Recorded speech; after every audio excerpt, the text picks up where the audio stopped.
Hit and run प्रकरणातील आरोपीच्या blood सॅम्पलमध्ये फेरफार केल्याची चौकशी समितीवरून नवा वाद निर्माण झालाय। चौकशी समितीमधील पल्लवी सापळेंच्या नियुक्तीला विरोध करण्यात आला आहे। भ्रष्टाचाराचे आरोप असलेल्या व्यक्तीची नियुक्ती कशी केली असा सवाल उपस्थित केला जातोय। शिवसेना युबीटीच्या नेत्या सुषमा अंधारे यांनी हा सवाल उपस्थित केला आहे। तर ब्लड सॅम्पल फेरफार प्रकरणी ससूनचे 2 डॉक्टर अटकेत आहेत। डॉक्टर पल्लवी सापळे यांच्या नेतृत्वात 3 सदस्यीय समिती त्याच्या चौकशीसाठी नियुक्त करण्यात आली आहे। पण ज्यांची या समितीच्या अध्यक्षपदी नियुक्ती करण्यात आली आहे, ज्या नेतृत्व करतात त्यांच्यावरच आरोप असल्याचं सुषमा अंधारे म्हणतात। त्यांच्यावर भ्रष्टाचाराचे आरोप आहेत आणि अशा व्यक्तीची चौकशी समितीच्या अध्यक्षपदी नियुक्ती कशी केली, प्रमुखपदी नियुक्ती कशी केली असा सवाल सुषमा अंधारेंनी केलाय।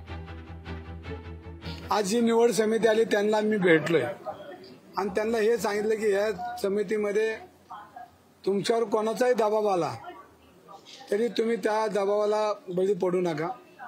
हा सर्व समाजाचा विषय, हा देशातील प्रत्येक नागरिकाचा विषय आणि लवकरात लवकर ही चौकशी समितीची तुम्ही अहवाल द्यावा। चुकीच्या माणसाला सजा झाली पाहिजे अशी त्यांना या ठिकाणी आज मी विनंती केली।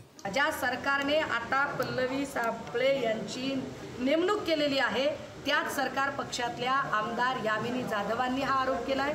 सभागृहाच्या पटलावर हा आरोप केलेला आहे आणि विशेष एखादी समिती नेमली जात असेल तर वेगवेगळ्या विभागातले 3 सदस्य नेमले पाहिजेत। तुम्ही जर एक पल्लवी सापळे आणि त्यांच्याच ज्युनियर डॉक्टर तिकडे नेमत असाल आणि 3 सदस्यांची समिती 2 विरुद्ध 1 काही निकाल तुम्ही करू शकता। त्यामुळे आमचा अजिबात विश्वास नाहीये। आमची सरकार पक्षांना विनंती आहे, पल्लवी सापळे यांची नेमणूक रद्द झाली पाहिजे।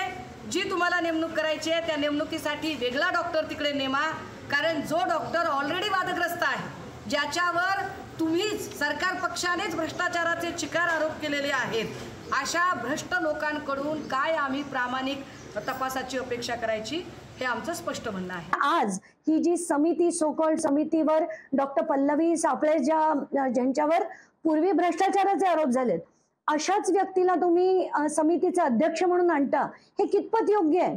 ज्याची पूर्ण सखोल चौकशी ही डॉक्टर अश्विनी जोशींसारख्या व्यक्तीकडे दिली पाहिजे आणि जो पोलीस तपासात त्यांनी जे यंत्रणेने जो गैरवापर केला त्याची जी चौकशी आहे ती प्रवीण दीक्षितांसारख्या व्यक्तींकडे दिली पाहिजे असं मला सरळ सरळ म्हणायचं आहे। आणि ह्याच्यात आता कुठलीही हयगय न होता याची चौकशी ही झालीच पाहिजे। लोकशाही मराठी ऐका, पहा, जागरूक रहा।